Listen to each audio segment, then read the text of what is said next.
Spreadin the news. I should have known this is where this was going. I'm leaving today. I want to be a part of it. The Chronic Canon. Yeah, how do you guys think? How'd that go? I wasn't expecting that. I wasn't expecting to go to the Chronic Canon, but I guess that's apropos. Better. Welcome. It's better than not doing that, I guess. It's better than that weird fucking shitty ass hip hop thing I tried to do last week. Yes, it was. Yeah, Decided to white it up this time. that's fair. Welcome, everyone. This is the Chronic Canon. I'm Jesse. This is Brandon. I'm Frank, and I'm sick, and I'm dying, and it's fine.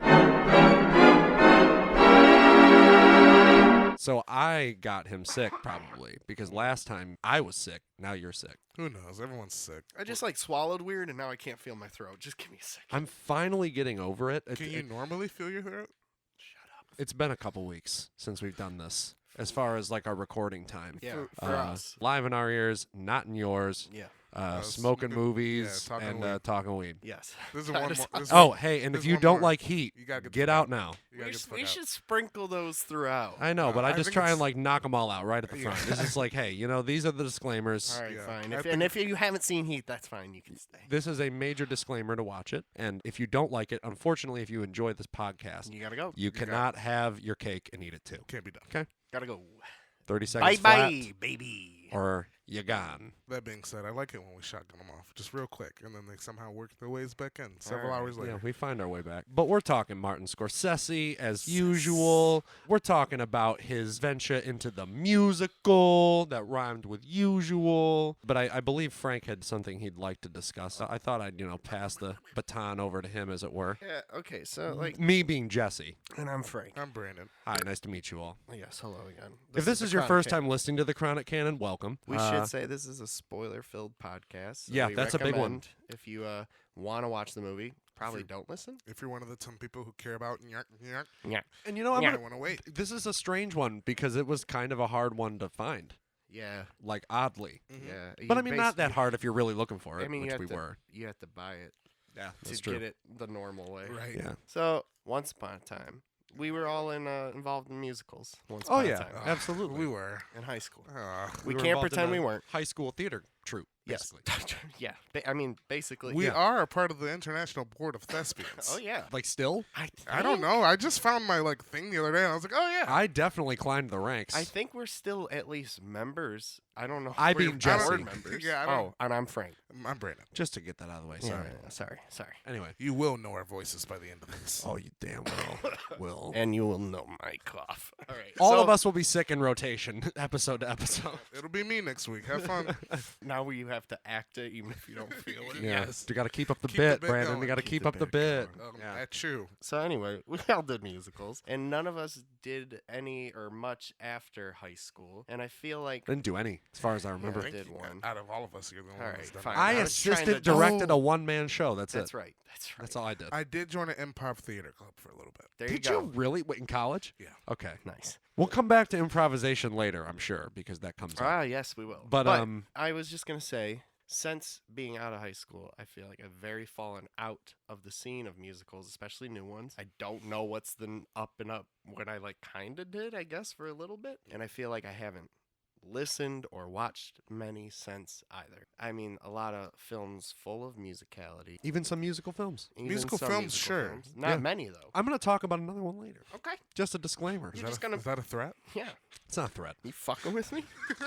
Are you fucking kidding? So far, I haven't heard the question. It's not a threat. I don't actually know. I think it's just how do you feel about musicals at this point in your life? I think that's what's your relationship to them now? Theater musicals or movie musicals, or just the Musical musical in musicals. general. Because the moment where somebody stops mid-narrative and starts singing. Yeah, just because I feel like we were at least all as a whole fonder once upon a time than we probably are now. Absolutely. Yeah. Okay.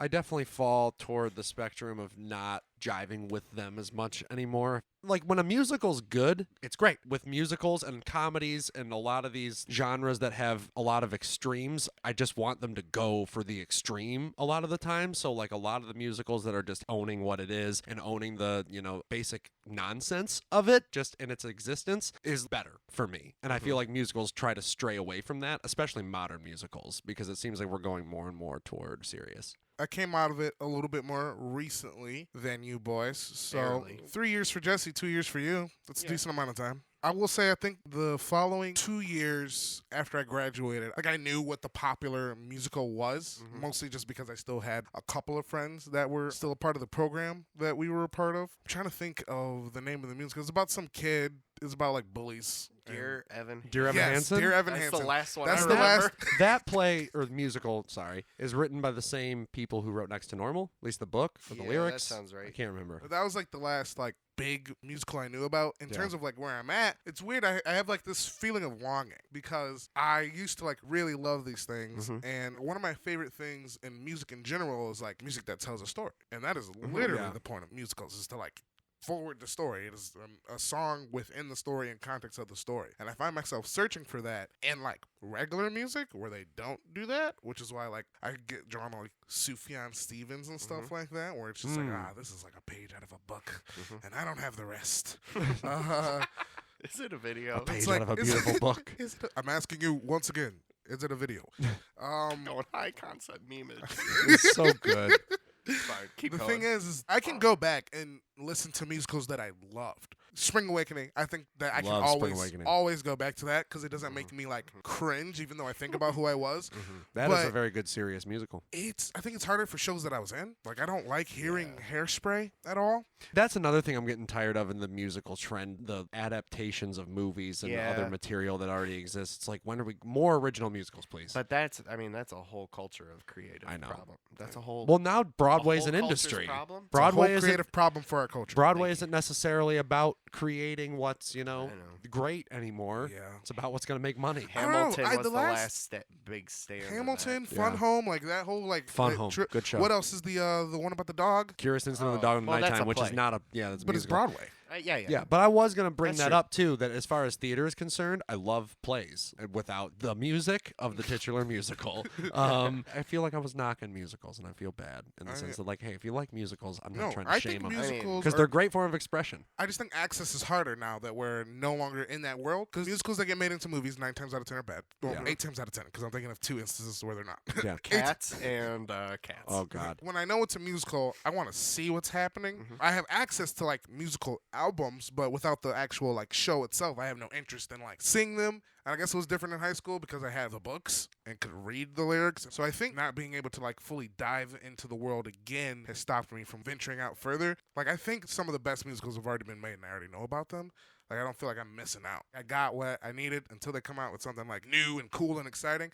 Actually, In the Heights is getting a Oh, movie. that trailer That's looked right, yeah. very There's a good. trailer? And Didn't see Lin-Manuel it. Miranda is a part of the production, which always gives me faith. What is everyone's favorite movie musical, if you had to pick? I hate saying it. Oh, I hope it's not the no. same I think as I know what it It's is. Les Mis. Yeah. I don't give a shit. I didn't know people thought it was bad until recently. I don't give a shit. I don't get it. It rules. Sure, even though I loved Russell Crowe at the time, I get any criticism of him. Yeah. But that's where the line ends. Everyone Well- else is pretty good. And Young Girls of Rockford is pretty close. Young Girls of Really- Rockford is, I was going to say it's between that and 2 others. It's either going to be Les Mis or the Oliver movie's very good. Phantom of the Paradise, Well, Brian De that's up Palma. there. I think as far as musical movies are concerned, it's pretty goddamn Do perfect. you guys have a top 5? I did want to also give a shout to Stop Making Sense. Oh yeah. Because I don't know if that traditionally counts. it shouldn't. Traditionally, That's not what as we're a talking musical, about. it's Yeah. like it's like a Well, when music you look up movie. the musical genre under the Right, movies I've right. seen, that one pops up. And I That's mean, fair. like, they do give a theatrical nature to it, and David Byrne is currently on Broadway doing a very similar show. Sure. So, I suppose you could make the argument. Isn't someone like recording something for David Byrne? Spike Lee is doing the Yeah. concert movie Yeah, of the show. Or what's the worst musical movie you've seen? Well, New York's not one of the best. No. But I couldn't tell you the worst because there's probably quite a few that I'd rant off. I got one. Feels like work. What The is it? Music Man. I've never seen it, but I believe you. Last 5. The Damn Yankees believe movie that is too. quite bad. I believe that, That as well. popped I believe that. Yeah. Grease also. I mean, kinda- Grease Grease, is I mean, good. Grease overall sucks. I've never liked Grease. Martin Scorsese, New York, New York. Nyah, nyah. I was going to say yesterday when Brandon said this that we could have gone off on a whole bit of, wait, I watched the wrong movie. I I thought it was was that about Keanu to. Reeves joint. I was about Eli Roth. to. I was literally about to. But Knock, knock. So I didn't know Scorsese worked with Keanu. It was crazy. And, like, this movie is way ahead of its time as far as its look. Like, it looks digital. But what year was this made? 70-something. Keanu looks This is like a horror movie? This is cool. ungodly. This is terrible. It's been a great bit. Terrible. So, how do you guys feel about the movie? Not awesome. I feel awesome about it. I being Frank. I'm Jesse. I'm Brandon, and I have mixed feelings. Yeah, I think that this is actually the first podcast in which we have not all come to a very similar conclusion. At Well, I least guess by we'll this see- point, we'll we'll see see by where the the end. conversation We'll takes see me. by the end. I just finished it, like before recording Yeah. this. Just finished it. Contrary to the Taxi Driver episode, which we had a longer than usual break between watching and recording, New York, we Jesse and Brandon literally just finished watching it, and I watched it last night. It's hot off the cuff, Yeah. you know? And I do want to say I somewhat regret my prompt in a way because I don't think this movie should be Oh, it is- mostly classified as a musical. I was disappointed. I wanted more. I said Yeah. I said to Brandon at work today, I said, when I realized 20 minutes in there hadn't been a musical number, I went, oh, this isn't a musical. And I immediately turned that notion off in my brain. So then when the musical numbers did randomly happen, I was like, ah, nice. You know, he said something very similar, he being Brandon, that, And I be Frank. and I be Jesse. That beat Jesse? I be Jesse. Just kidding. Let's not go. I be Jesse. Hungry! Anyway, Right here. Yeah! In the Iron back Giant? Of my, yeah. okay. In the back of my mind, I was like, wait a minute. Is he? You said something during the movie towards the end where I was, because frankly, this movie fatigued me, and I think it is intentionally trying to do that. As a big fan of the film, I think that's a very fair statement. Yeah. Even I felt kind of Fuck it. fatigued. Yeah, and I was groaning and moaning out of just, there's a frustration that comes with watching movies for this purpose. It's like going to school, kind of, especially when the movies are not Taxi Driver. And I know that the opinion varies here, so we'll see where it goes. You speak But for just. You I can speak for just your- me. I'm not. Speak your piece. You don't have to defend it. I can defend all I want, man. I get it. You want to fight? I have amendment rights. You want to fight? And I don't remember which number it is One. off the top. I thought it was First Amendment. God damn it! I would have been right. You heard it here first. Jesse doesn't know his fucking right. Brandon leaned into me and said, "Hey, this is the part we're supposed to be enjoying." He's like, "I gave you all that 2 hours of bull crap for this. Like, come on, enjoy it." And it's like, if it was literally the most extravagant thing I've ever seen, maybe. But it's, pretty extravagant. I don't know, man. I've seen the Red Shoes, and I love the Red Shoes. But you got to take it for what it is. I did take it for what it is. Sounds like you took it for not being the red shoes. No, but I'm just saying, like, it didn't sweep me off my feet in the way something like that did. I Like, wrote it down because what he fair. said. and it's clearly trying to pull from that. Just like, clearly. What he said made me laugh. Jesse became a human puddle. He was slouched in the corner of the couch and was just coagulating into himself. And every 10 minutes, there's how much time do I have left? It's 10 minutes less than when I last gave you the update, sir. And then it gets to the end and there's all this dancing and it's extravagant. There's a lot of red, which means you're supposed to be passionate and feeling it. And I go, this is the best part of the movie. It just took us 2.5 hours to get here, Jesse. And he goes, it wore me down. I don't give a shit. And didn't say another word. He was so upset. And I mean, like I said, I think it's trying to wear you down the whole time. I think that's part of the impetus of the movie. But we'll get into more detail as we go on. So how'd you feel, Frank? I just feel like I have bad taste or broken taste. It doesn't matter. I kind of loved it. I get it. I literally said 45 minutes in, did I not? I was like, oh, Yeah. God damn it. Frank's going to love this. I was like, fuck. The first hour to hour and 20 minutes, I honestly thought it was better than Taxi Driver. Oh, and I was no. expecting this to be one of my favorite Scorsese's, there you go. And I was like, obviously it's not better than Irishman or Goodfellas. But after that, it's fair game. But by the end, there was a couple moments I even noted, and I think there's 3 times I wrote down, I'm losing interest. And so when the end came, it definitely felt like a jolt of energy sprinting to the end. And I was like, Thank you. stuck the landing, but still not perfect. So I'm in that it's like a 4.5 out of 5 movie. Loved it mostly, but I can already see that a rewatch wouldn't be good. I do not have interest in sitting I through that cannot whole thing. imagine having to do that again. I could pull up scenes from this movie. From this movie, for sure. Absolutely. For sure. I And just I could even sit down and watch the last 30 minutes. Yeah. I just But want to say also, Rewatch? I would want to wait 5 years probably, and then I could see it being fun again anytime sooner than that. It's long and it's taxing. I do agree. I think it's intentional. It's a part of the whole. I mean, he casts Flipping it on its Liza Minnelli. She's Like, so good. not only is Liza Minnelli the daughter of Judy Garland, but is it Vicente or I can't. Vincetta Garage. I've not seen any of his films, That's where so she was born. that's where I don't. But her father Minnelli, her father Vicente. I'm gonna say Vicente Minnelli, and I'm I sorry. think that's right. He directed a lot of movie musicals. Meet Me in St. Louis is one of them, correct? What do you want? Meet Me in St. Louis. Yes. I An American really- in Paris. And, Oh, I really want to see all those. fucking The Bad and the Beautiful, but that's not a musical, but it's supposed to be very, very good. And you can tell in Brigadoon! You can. Brigadoon! Hey! What? Careful! Everyone's Back ears. from the mic. It might be live in our ears, but it's not in theirs. Okay. Oh. When we get to that part toward the end, I think that that's part of it. Is like you can just feel that Scorsese is like talking through all of those influences, and I think that that's part of when you were saying like accept it for what it is. I was like, right, but that is what it is, and I think that that's part of the fabric of what he's doing is he's working within this set past history Yeah. and acknowledging Yeah, that. that's true. And I'm not saying that that takes away from the quality or the skill behind it because that's something that I want to press here.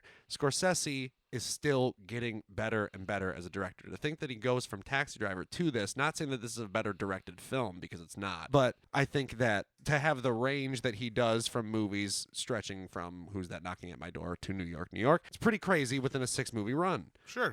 Especially when you talk about quality and style. I just had a thought, and I want to press it against you guys. Yeah, do it. I think Taxi Driver. That was a weird way to say that. I loved it. I'm sorry. Pressing it against me All right, again. Anyway, fucking Taxi Driver, I think has a better directorial vision, but I think New York is a better like directorial show. And I guess what I mean by that is just there's more spectacle, just like inherently to New York. Yeah, It's well, a I think it's bigger built movie. to be a spectacle of sorts. I mean, There's a lot more pizzazz and flavor, and like he's doing crazy shit across the board. Where Yeah. Taxi Driver is more impressive directorially. I think he's got because- pizzazz and flavor and all those other ways too, but I think the Me too. word pizzazz specifically towards something like the aesthetic and the vibe of New York just fits But better I don't think everybody as a can descriptor tool, just basically. pull that off. I think No. it requires a lot of skill Yeah. and a lot of ideas and talent. I struggle with saying that Taxi Driver is a better directed movie because, like, he kind of directs the shit out of that movie. I guess you could. Now, this is a difference in opinion, right? I don't think it overall is like needs that much trimming, and that does come down to directorial vision. Yeah. Of let these scenes play out, right. opposed to like keeping it tight. I I'm mean, thinking. from the beginning, like in the opening with VJ Day, it Well, was yeah, there's- just the grandest like thing. Like during the last 5 movies, the openings have been kind of sustained and like calming. And I guess more specifically with Taxi Driver, the way like the city lights kind of meld and stuff in that crazy whirly beginning, and he manages to kind of do the same thing, capturing how the character that we're following sees the world and how he might see Sees New New York. York. Yeah. You know, it's. Yeah. It's all these crazy things happening around, and you're following all these different people quickly, and then you see the feet of someone, our Oh, one yeah. and only Robbie D. Jimmy Doyle. The worst name. I don't like Doyle. The first Jimmy De Niro plays in Scorsese's Canon. A famous Conway. Jimmy. A Conway. A Conway. I'm sorry. Kanye? I wish. Kanye's in a Scorsese? Conway. Honestly, I wish. Kanye music is in a Scorsese trailer. Wolf of Wall Street. Yeah. Oh, Power? Yeah. No, 'Cause that's Black always- Skinhead. Oh, Because that song is cocaine, and I think we all went nice. Yep. When that Yeah. came out, I was like, this looks like the greatest movie ever made. But anyway, Nyark, nyark. Nyak Nyak. Knock, knock. It opens on that overture, which I pointed out. I'm like, yeah. oh, so he's already doing the classic overture thing. I like the title card and the It color looks great. projecting off. Well, it's not even silhouetted. It looks like it's film of some kind, just, tampered with a lot or something. Yeah, I'm not sure. Some sort of effect is definitely thrown all over it. And then we go right into that VJ Day thing. And I was bringing up pretty quickly while watching it that this is like Scorsese really implementing his grand shots Yes. with his cranes and his dollies and his tracking and like all that crazy stuff. He really starts implementing that kind of thing here with a grace as well. But here's the thing, and I'm going to bring this up now because this was one of my issues with the movie. The entire film, New York, New York, is shot on a New York. 32 millimeter lens. And I think that decision was done in order to maintain a consistency in the visual that's similar to that of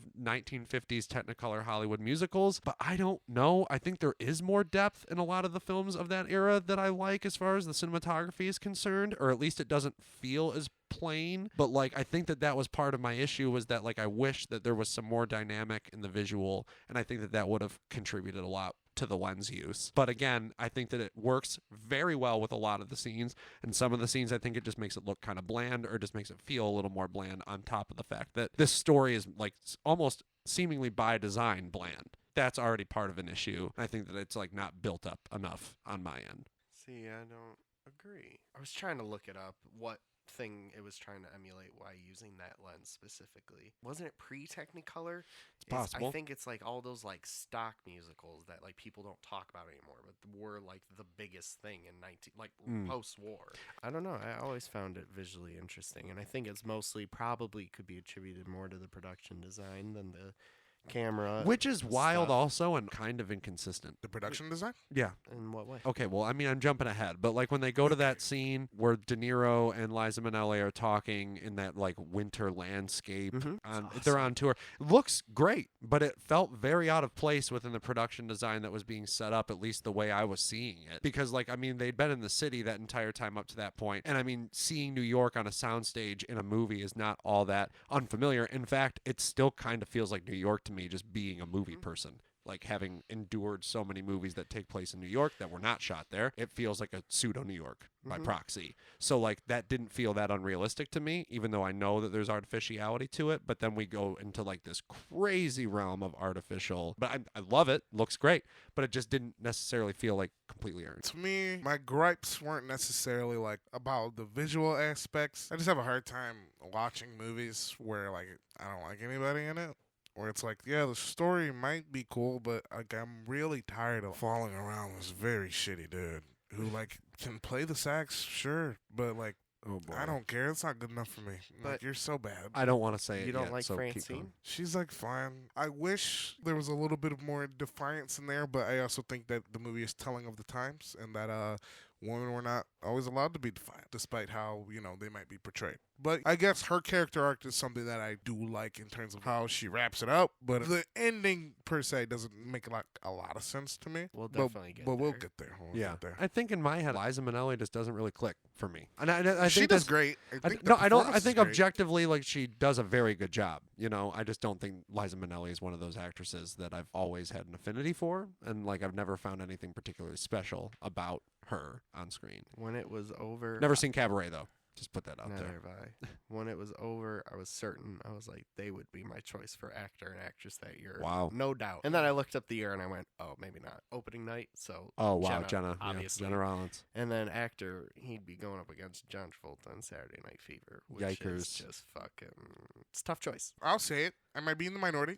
I don't think De Niro did a good job. No, in his actually, you're performance. not in the minority. I didn't want to say it, but I don't think De Niro did a bad job for what De Niro can do. You guys. He's just Travis think Bickle. He's no, just it's Travis not. Bickle. It's not that actually. It's just that I think he was miscast. I think you're both so wrong. It hurts. I'm sorry. It I hurts mean, my hey, soul just I'm a sorry. I think little if they bit. got somebody a little bit more charming, No, I think that's what it who was needed. able to do a little bit more with that delivery, then maybe I think the movie wants us to like Nah, it more than I do. But then the end, no, because the ending is pretty indicative of the fact that he's an unchanging dick and she's an unchanging person. you have like, a she's more- not, she's not a dick. If you have a more likable actor, then you're gonna miss out on the point and probably fall for it like any other musical. It's trying to deconstruct the musical protagonist. No, she is a changing person. Actually, Yeah, just gonna go back. I meant unchanging in that, like, she's gonna do her Keeps thing going and he's back gonna with do her. his thing. Wait a minute, I've seen this movie. It's called La La Land. Yeah, I said that to Brandon. I shook him. I It's said, "You're literally not allowed to fucking say you like La ridiculous. La Land and don't like this." Yeah, that's actually true.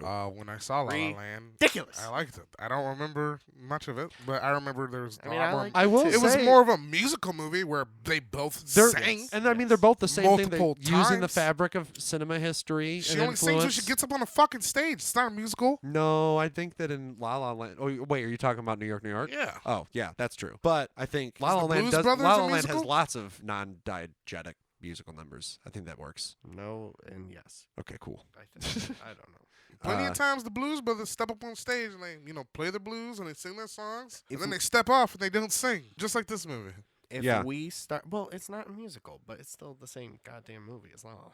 Well, okay, true. And we'll bring up La La Land probably a lot in referring to like specific moments and things that literally are almost direct The ripoffs. last Like 30 minutes. I was in shock. It was ridiculous. And the fact that that wasn't a movie in the conversation a lot when that came out. Because I know Nobody's everyone talks seen about Jacques this. Demy. Everyone talked about Minnelli's movies too. But yeah, I guess you're right. Nobody's seen this. But anyway, so we opened on VJ Day in 1945. De Niro's revealed from the shoes up. And he ends up under like a big arrow in this big vast crowd of Yeah. extras. Then we go into a big band party where everyone's celebrating. And So awesome. in the crowd, there's a fucking Nazi flag. Uh-huh. Just straight up. They're waving it around. Yeah, not like because he was like maybe they're burning it, and I'm like I don't know. There seemed to be more intention behind it. I don't know. I saw that and I was like, wild. That was the Very extent of my wild. thought. I don't know what to say more than I that. think Literally, it's yeah. a wild movie, and everything that's happening is just like wild choice after wild choice. I'm just like, this is not the thing you should be doing. I think if it was an hour and 40 minutes, I might agree. I think it could cut 20 minutes. I feel like there's a solid hour of this movie that you could take out. Well, I think the problem is they Maybe, drag but every scene out to its fucking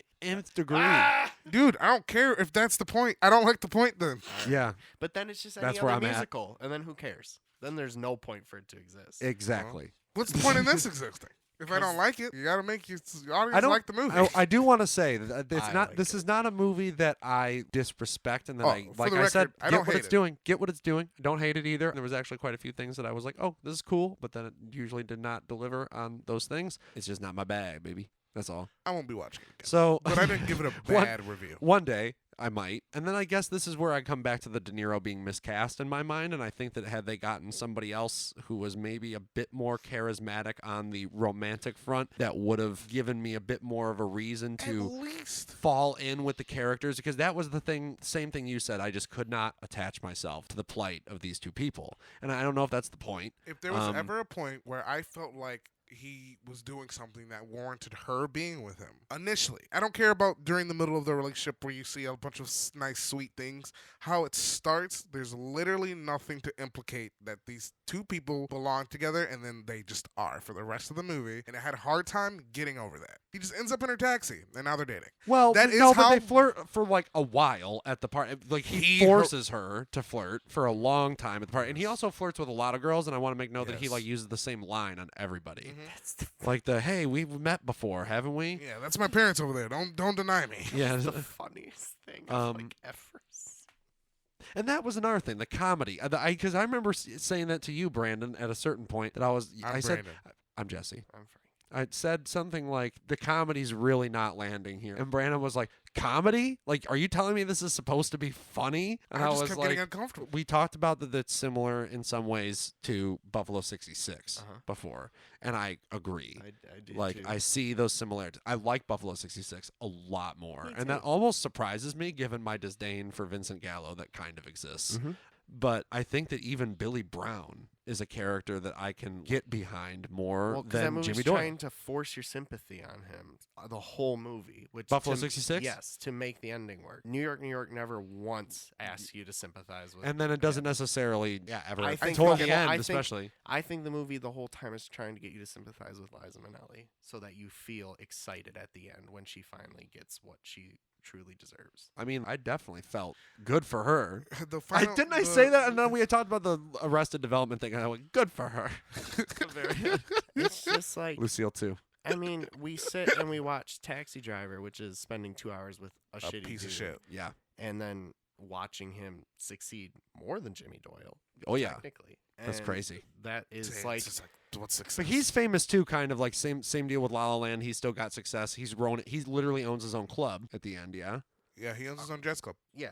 So it's like literally the same thing. Yeah, Movie it's not like star he's- runs he a doesn't jazz get. club. He doesn't. But I think the point is He doesn't serve tapas. He doesn't get Neither Ryan Gosling. the girl that he wants. Mhm. But during his list of priorities that he lists at the beginning of the movie, girls are at the bottom of the list. So Yeah, he goes through that, and I remember saying that to Brandon. That's going to be important. The list of his priorities. Number 1, music. Number 2, money. Number 3, mwah, mwah, mwah. That's literally what he does. It's fucking funniest thing. ridiculous. and she's then just like, they're okay. dating. Yeah, she's like, okay. If anyone ever said that to me, Be like, oh, that's cool. Goodbye. But he ends up getting into her cab, right? Because he's like at a hotel. She They blows run his through this cover. whole bit where, because you brought up Chaplin in talking about this earlier off mic, Frank.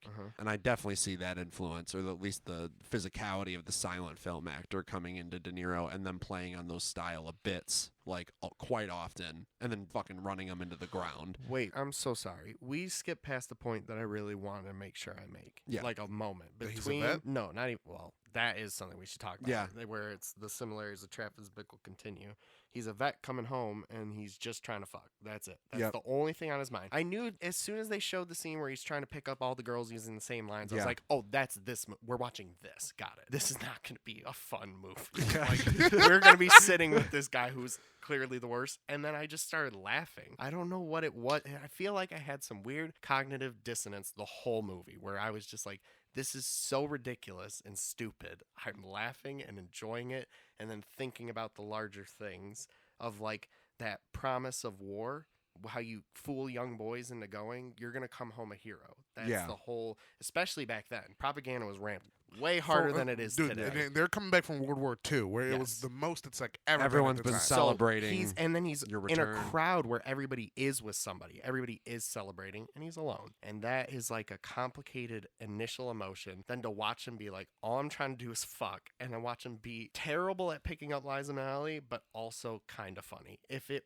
wasn't real, like this is a funny bit you're doing. I was thinking that like the whole time, but then thinking to myself also like, she's told you to leave so many times. I know. So many So times. go, and that's not okay. But why her though? Also because he 'Cause doesn't she was press the on only any of other the person ones. alone. She's lonely. I don't think you see anyone else alone. She's you're right. lonely like him. Yeah. That's the whole thing. And she You're looks like like me. She's I- bored though. I do He's lonely. understand. She's bored. He's lonely. She's bored, but she looks like she's looking for something. Mm-hmm. Because she's always like that She whole. wants Well, there's a guy. Excitement. There is a guy there that she likes That she knows. or knows, or she She seems to perk up. She immediately regrets perking up. The look on her face immediately turned to like, oh God, why am I talking to you? Mhm. She was excited to know someone and then immediately remembered who that someone was. Yeah. She's someone who's out of her element. But the point I actually wanted to get to, before he hops in her cab, there's one small moment The where hotel he's too.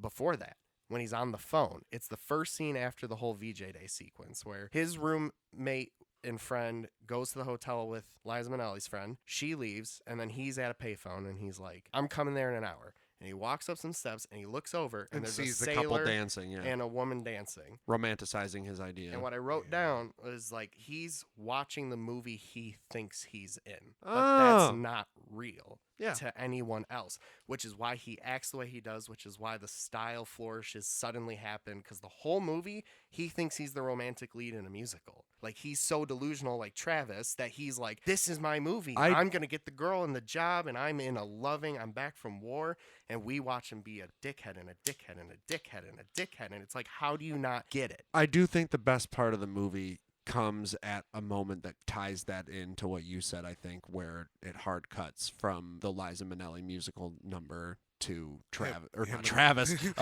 Jimmy sitting in the theater looking dejected as all hell. I And couldn't you believe realize it. that it's a movie. I was So like, that was incredible. upset. I was like, that moment was Mhm. really, really, really good. And the way it hit, perfect. I was like, that was so good. They honestly should have ended the movie right there. I would have lost my mind. That The would have been so ending's good. incredible. The ending is really good. I did say that. That final shot.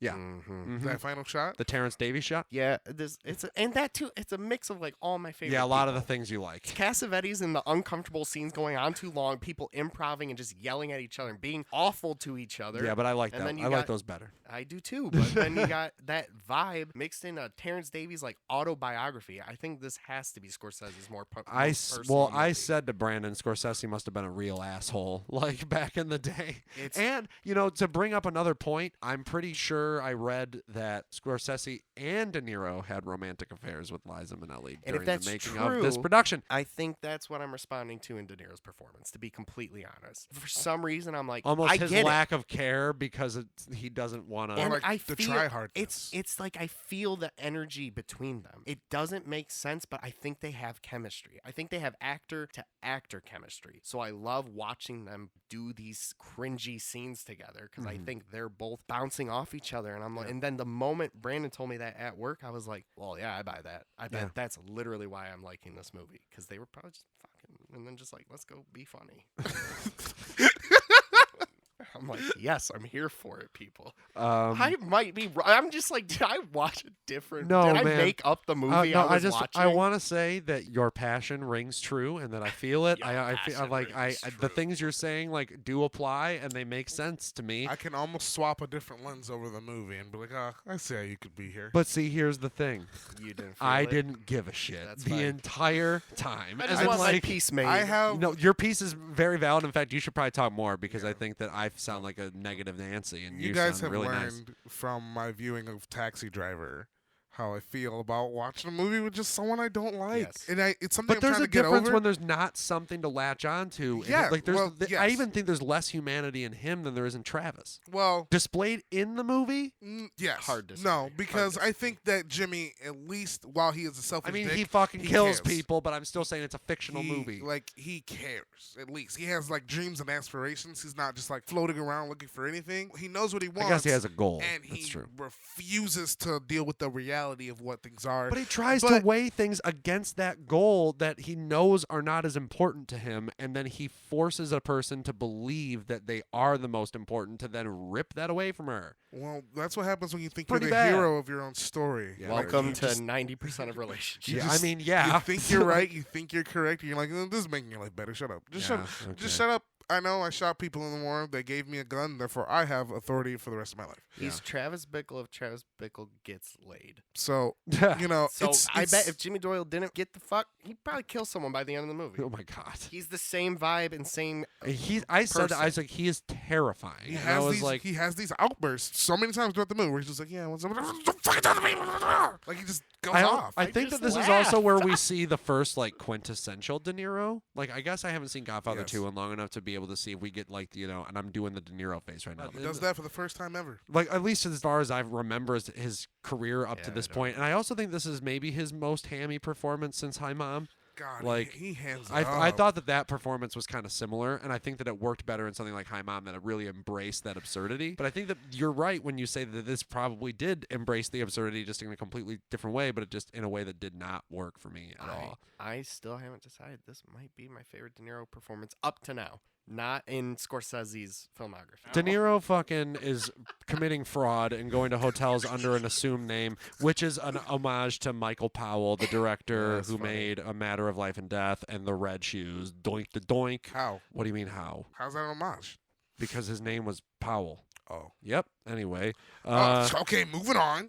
Liza Minnelli throws him under the bus, and he nearly gets tackled by the front desk clerk, but De Niro slides into Liza Minnelli's cab, and that is where we get up to the point that we were discussing. Okay, but that scene was hilarious. I mean, sure, didn't make me laugh, though. The comedy did not work for The me. leg, and he's just trying he's like, my That- arm doesn't Okay, even no, work. that was funny when he goes, you Oh. gotta push it. No, You yeah, gotta push that, it off. okay. All of it. But Just see, like, it my was arm just doesn't like even work. a lot. And It then was just a lot. Well, it was just I wish that role was played by John Cassavetes. That would have been better. What if it was John and Jenna? No. I think it would have been a better movie. No, because then real love would be there.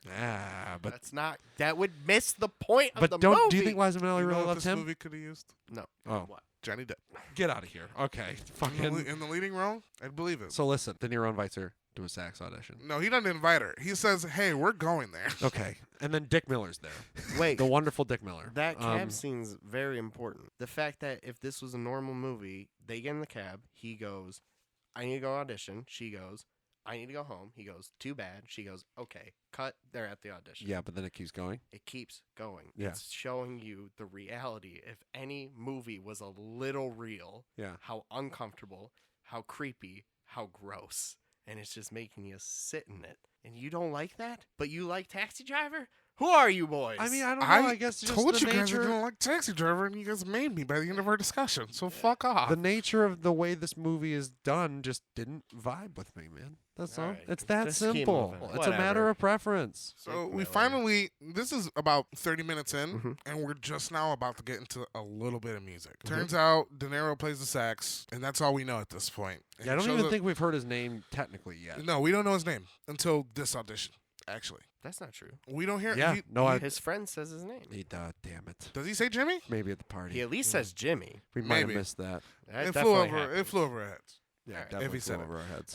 But they're at this audition, and he's playing, and he's like, I'm not like an instrumental guy, so I couldn't tell if he was like playing any weirdly or differently, but apparently he was playing really loud, according to the manager of the joint that he was auditioning for. I think loud was key for fast and not good back Oh, then. I see, Like, I see. this is loud and noisy. De Niro doesn't take kindly to any sort of criticism, so it basically just becomes like, Not at all. like a fuck you, basically. Like, I know how to play what I play. I'm playing what I'm playing.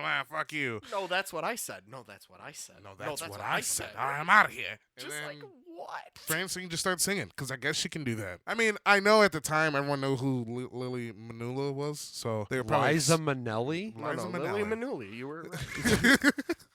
I know they were probably expecting her to like sing, so when that happened, I'm sure at the time it would have been like a finally, we were worried. Mhm. But then she starts to sing, and they have what I will admit is a cute little moment where like he starts playing better because he's playing like off of her, and he's playing like a little softer, and It's she's like incredibly stilted. singing along. I didn't like her dancing, but I liked the way that what I've noticed by the end of the movie that I think if I were forced to look back throughout the whole film, he's communicating with her a lot through that sex. Yeah, Through, I you think said like that. his best forms of communication are probably through that music, or at least the most authentic. The So, art form that he has, which is like Scorsese's probably a dick in real life, but his movies show empathy and Yeah. jazz, I all don't that care. jazz. I hate artists. I quit. Yeah, they're the worst. We're No, no. still dealing with it to Not this great. day. This is I mean, if it's gonna exist, you might as well revel in it. If he's acknowledging it, which I do believe he is, I think like, that's what Yeah. this whole movie is. Probably Yeah. like Damien Chazelle was apologizing to whomever. yeah, but at the same time, 2.5 hours, we really got each other? Yes. Anyway, No, actually. So they have this whole 220. moment. She wasn't supposed to sing. She's got like her own thing going on. yeah. But the audition goes well. And he's like, you're both hired. I want you both in here tomorrow, 3 shows a night, and Sunday's off. I did want to bring up also, especially up to this point, I felt like there were weird ties and parallels with Alice Doesn't Live Here anymore also, which Definitely. is strange. Like Liza Minnelli's in that movie. Yeah, like Liza Minnelli's in Alice Doesn't Live Robert Here De anymore, and Niro's Robert in- De Niro's in Taxi Driver, but rewind the clocks back They're just, literally like 20 trying years. to shove them together. Trying to make them fuck when they can't. Gotta make Yikes. the movies full. Comes later. Oy. He comes later. He definitely comes There's got- later. Does he come later? There's a baby. There is a baby. Spoiler. Anyway, What's so what's the Bortles. Kanye line? well, anyway, they Something get the about job. You can't have come without a family. All right. They get the Anyways, job. there is And a- there's a montage, and then eventually De Niro goes and plays a club without her because he goes back to play the club again that night when they get hired, and she doesn't show up. I remember Dick Miller has a line where he's like, "Ah, you had your nice little solo, huh?" You know, he's pissed off. When do they do the The kiss? agent, well, the agent shows up When's the kiss? What that ki- already happened? Kiss. When in the kiss- montage. When they kiss each other? Yeah, that's probably yeah. Oh, it's like And they the do, I cab. I do said have it like montage, a lovebirds, date, the two kiss in the in cab. in the long cab when she's trying to get out? No, that's not yet. That did happen there. I thought so. That's how that montage closes. Because then she goes into the motel, Yeah, yeah, and he yeah. or the hotel, and he tries to check in too, and she's like, "Do not check in." He's like, "Yeah, okay," Do you and he guys- leaves. Did you guys notice the cabbie? Who was the cabbie? Not who he was, what he was doing. No. The whole time they were kissing, he literally was just nodding. And then he'd look over at them in the mirror. He'd just nod and then look forward. And then he'd look and then he'd just look back. And he did Nice. that the whole time. I was like, this is a David Lynch movie. I like And couldn't Taxi stop Driver, if you're paying attention. laughing. Because that's probably what Travis God did. damn it. He just looked and he was smiling. He was just Yeah. an old man having a good time. Because what do you do? Two people are practically fucking in your backseat. And just like old man on a movie set, like, yes, I'm here. Hello. For Look real. at these actors. They They're done still- making out? I know I have to leave when they're done. Not done. All right. Okay. Cool. Well, I'm here. But then Marty. De Niro goes and plays that show without her. He's like, "What the fuck? Where is she?" Her agent shows up, gives him a letter from Liza Minnelli, and it says something about she's going on tour Yep. and like he can maybe come if he wants. Which the way he was making it sound, it almost sounded like he was making this shit up just to like I'm not sure. get in there. So I kind of think that's a possibility. And I might have read that wrong, but at the same time, I was like, no, because she just seems like happy to see him and shit when he shows up. Like Right. Yeah. she'd be weirded out if she didn't like tell him. I So think De Niro's just like a weird guy. he eventually So goes into another. fucking We go into another musical number in a montage in which De Niro hitchhikes trying to get to her. Have a heart. Yeah, And then they The don't. funniest sign I've ever seen.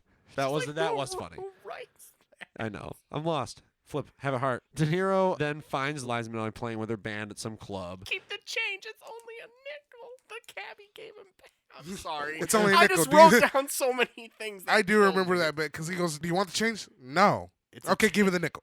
Yeah. He's It's like, it's a takes it. tip. It's only a nickel. Yeah. Okay, give it back. fucking takes it back.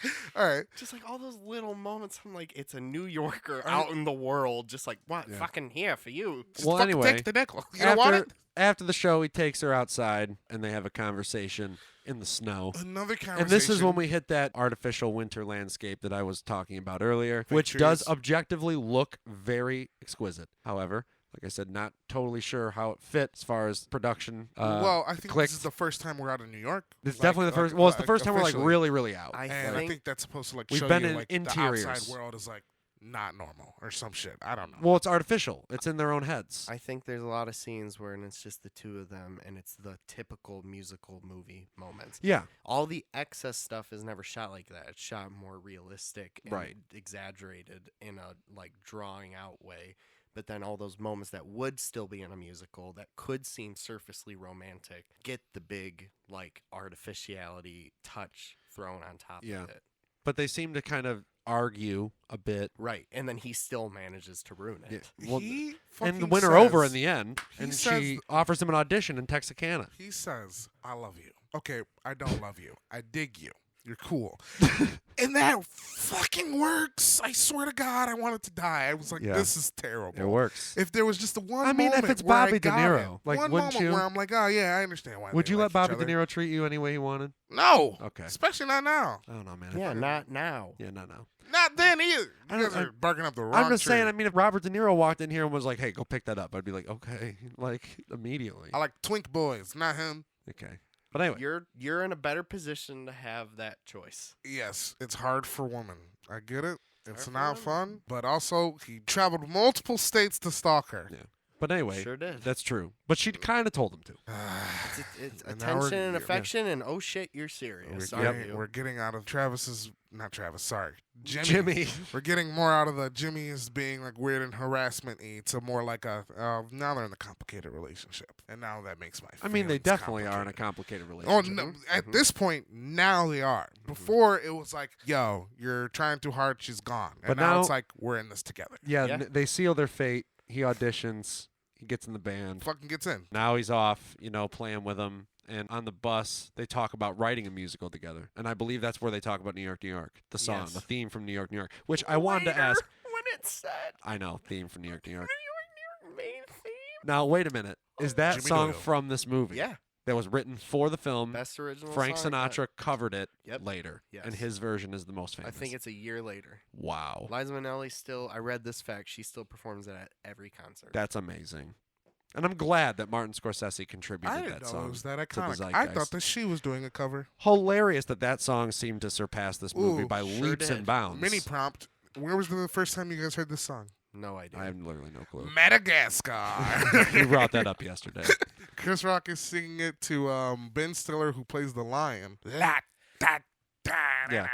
la, da, da, da, da. So anyway, in it's their nice to hotel see room how- that night, How it comes. that's true. In their hotel room that night, De Niro ends up reading, or I can't remember if Liza Minnelli reads him a poem that she wrote, or if he reads the poem she wrote, and then he asks, who's that poem about? Seemingly pissed off that it could be about anyone but him. And then when she says it's about him, he becomes so ecstatic that he throws on his clothes and his coat, and he's like, get out now, we're leaving, and rushes them to the justice of the peace to try and wed the Elope. two of them without prompt, without asking her Also- if she wants to, none of it. And like mid I scene, liked that. she says, wait a minute, You're this is how you're fucking proposing to me? And she's not for it, and he starts flipping the fuck out. None of this is good. None of this is funny. Nothing about it made it seem like he was happy and excited. They pull up and she's literally doesn't know what's going on until he has the Justice Department peace guy Justice out of the there. peace. Justice of the peace out there with his wife, and he's like, "Yeah, we're gonna get married." And she's like, "We're gonna get married? What?" It's him trying to be And romantic, then you she- guys. Yeah, I get it. Like taking a girl to the porn theater. It's just it's LOL. not, it's not as bad. It's just as weird. Oh, and then he ends up telling her, I'm going to kill myself. And he like lays down behind the cab and is like, come on, run me over, Hilarious. run me over. What kills me, it doesn't, not what I don't like, but what kills me is when she starts fucking like she's in on his bits. It kills me when she's like, don't move. And he's like, move. And she's like, don't move. Like he wasn't gonna fucking move. Right. But like they're both in it so much, and that did make me giggle when she's like, don't move. But right beforehand, when she is like bawling, Liza Minnelli? Yeah. Liza Minnelli does a really good job in this movie. I do like her performance because when she's on that porch and she's crying, she literally looks so sad. So Like, fucking upset. all I do is feel bad for her, and that takes away from any like sort of alleviation I might feel in the coming performances because she's like, this isn't how I want to get married. It's not even that she doesn't want to marry him, which is fucked up to me. It's that she's so sad that this might be the only opportunity she has to get married, and this isn't how she wants it, and she knows there's no winning. Yeah. And then somehow by the end of like this whole scene where he's being the worst, they come together and they end up getting married. Yep, they get married. Because you're upset about the moment. Are you Yes. glad you're still getting married if you want to get married anyway? I have a question I want to ask you. What's that? Do you believe the statement? I'm talking in real life. Yeah. You can't help who you love. Yeah. Yeah, Yeah. to an extent. No, but Okay. I do. Yeah. Yeah. I'm not saying it's good. I don't Yeah, know how far I'm not that saying that she- statement goes. That's how I've always Yeah. felt. I'm I not- think you can't help how you feel about somebody, but you can help your actions. You can't help how Definitely. you move forward. I know, but I'm saying And Liza at this Minnelli. point- I'm yes. talking about. I'm not trying to defend fucking Jimmy Doyle. I'm trying to I defend know. Francine. I don't think not- he is at all. I don't think he's been doing that. If that's what you're feeling. It's her. I try I'm not to speaking check. for I'm her. trying not. I'm mansplaining Francine's feelings. I'm trying not to chastise like her actions, and it's more so about him. But I think it always leads back to me being like, well, why the fuck is she with him? Because you can't help it. You can't help who you Sometimes love. I things don't just know. happen. I Yep. don't know if I would. But then I can't Love project it onto Phantom Thread. myself because I'm a man. I got my privileges. I got my rights. We get another musical number and a montage. Oh, De Niro takes over as the second or top bill, like band leader can I of tell the you band the she's note in. I wrote down? What's that? Just I want to know your guys' thought. For some reason, don't know where it came from. I said during that audition sequence, Yeah. when they're auditioning to be the band at that new bar, Oh yeah. I wrote, Yep. I want Barry Jenkins to make a musical. Interesting. Don't know why. Just came to me. I was like, I need that. I mean, I I need that yesterday. I could see it. I could too. His answer to La La Land. I think. Ha. Y'all Yeah. thought I went Yeah. twice. Yeah. He doesn't sound like that. Ooh. at all. He's not that Yeah. aggressive. He's such a beautiful man. Yeah. Barry, hit us up. All right, go on. First guest. It'd be great. I mean, it might not be. I feel like he'd actually maybe hate us. No. We'd be like those creepy crush people, like people that have a crush on you. You don't think we'd be able to play it cool if there was a celebrity here? I don't think he'd smoke weed with And also, us. like, he's not like like our director celebrities. I won't count them as celebrities. They're absolutely. mild celebrities. They'll never feel famous to me. Scorsese? Sassy. Yep. Scorsese, Tarantino, and Nolan are like the only three, like, real... Spielberg. Spielberg. Dog. Oh, Dog. you said Bay. Scorsese. Yeah. They're like the Michael Bay. They're probably like the five like real transcended to all pop culture. Jordan Peele. celebrities. That's a weird one because he's not exclusively a director. I know, but he's transcended at this Sure. point. It's crazy. Definitely, but I just meant like Like, there's already people being like, "You see Jordan Peele's Candyman?" And I'm like, "It's not Jordan Peele's Candyman." It's really not. he's becoming a prolific producer, but that has nothing to do with New York. New York, New York. New York, Anyway, New York. so at this point, we go into another montage, I believe, right? Yes, I'm already forgetting. Well, regardless, De Niro had taken top bill of the band, or he's the band leader now. I think it's their successful night playing that night. Yes. It goes well. And Okay. then they get a review, and it mainly highlights Francine. Yeah, and he gets upset. He's the most restrained he's probably been in the whole movie. But it's not about him, and you can tell it's killing him. But he's still like, yeah, it's great. Thanks. Yeah, cool. They don't Right. diss anything. They're like, good performance, but Francine, He she's a star. Is it just my memory tricking me, or does he do that quite a few times in the movie where he'll take the L, as it were, and just smile and nod through his own neurotic pain? Is that him being aware of it? Yes. Or do you think it's just him being that much more passive aggressive? I think it's him being aware of it and not knowing in any way how to deal or process and being aware that everything is a show. Because that is its own form of insecurity, right? Yeah. It's the They're all both giving a overcompensation. performance, but the ending doesn't necessarily make me feel like that's true. We'll get there, though.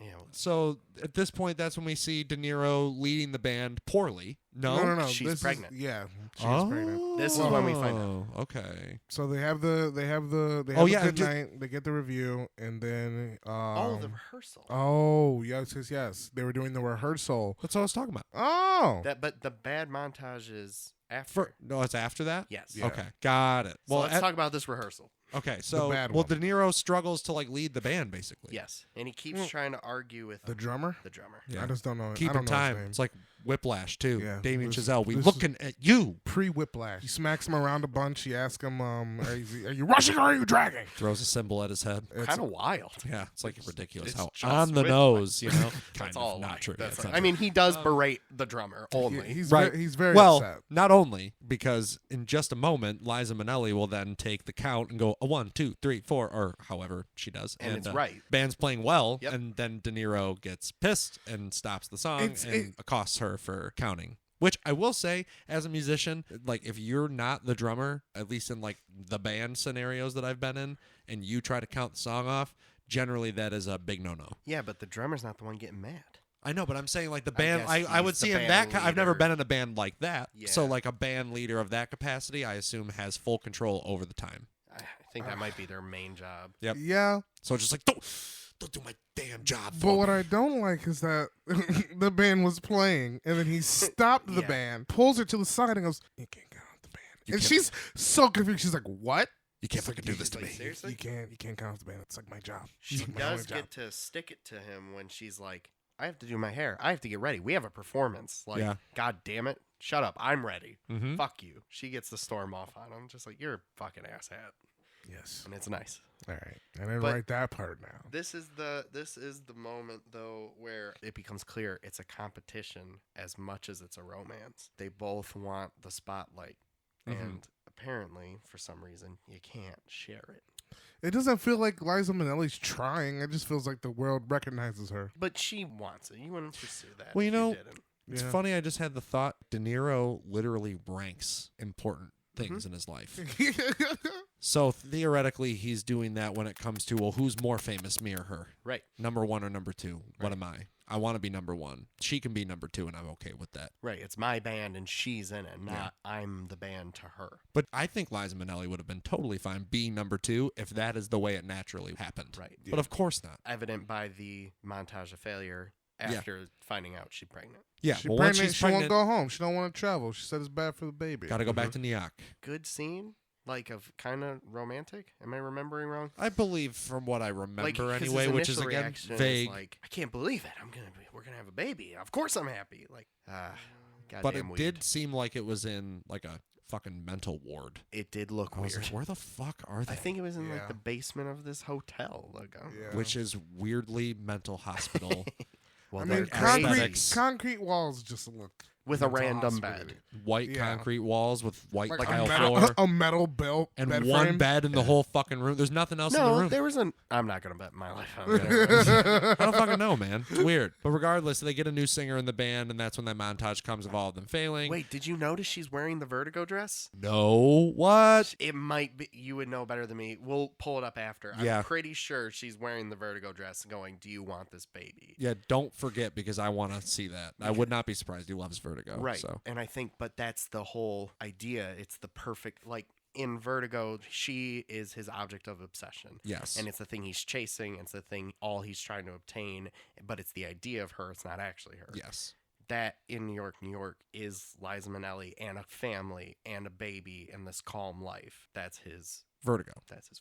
Well, you see earlier in the movie, to rewind the clock back to what you had said earlier about that scene in which he watches the couple dance over the subway steps, where he is envisioning his own ideal, living in a fantasy amongst reality. He's also cheating on her. Which we discover here. Well, that's crazy to me. Yeah. It's just like, I was okay. like, oh my god.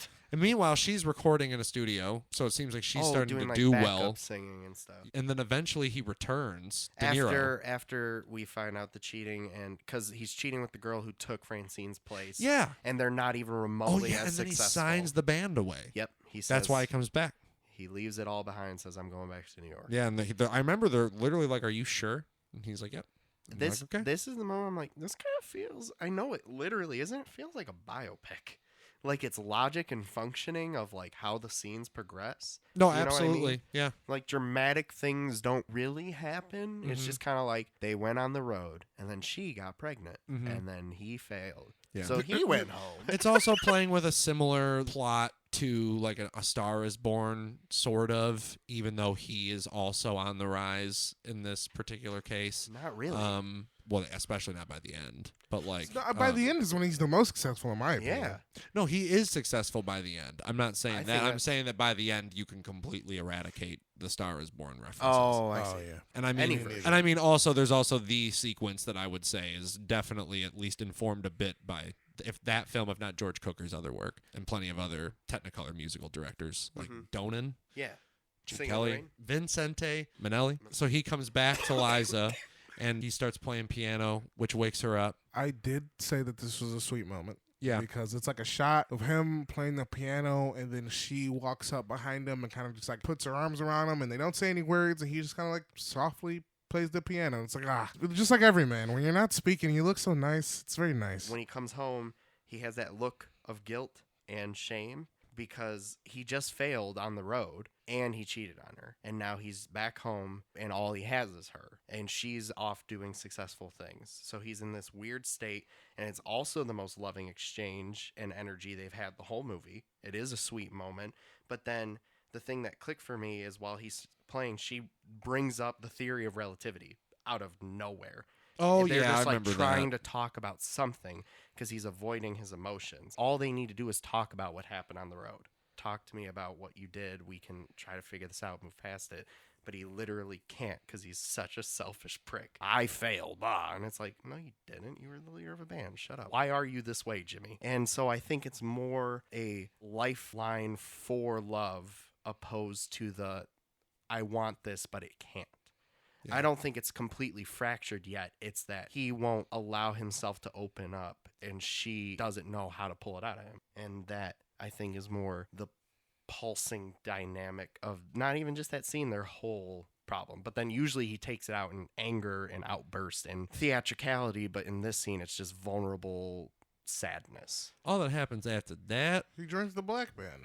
Oh, yeah, dude. Job, motherfuckers. I think that he played with them in the past because they seem to know him. You know, it's like Yeah. almost like a reunion, or at least it feels like a reunion show of sorts, like He something. knew one of the dudes, and the guy introduced him by name to somebody else, you know? Yeah. He has some sort of past with them.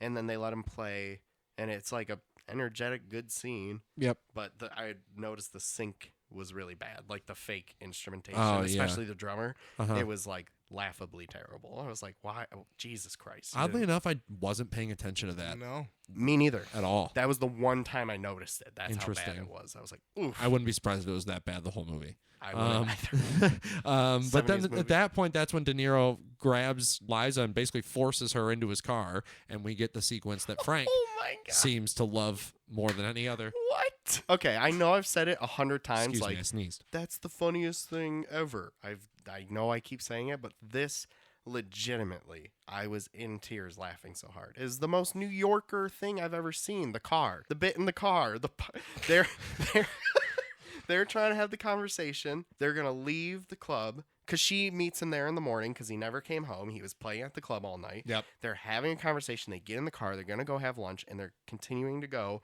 And then the guy pulls up next to him and goes, "Excuse me, are you pulling out?"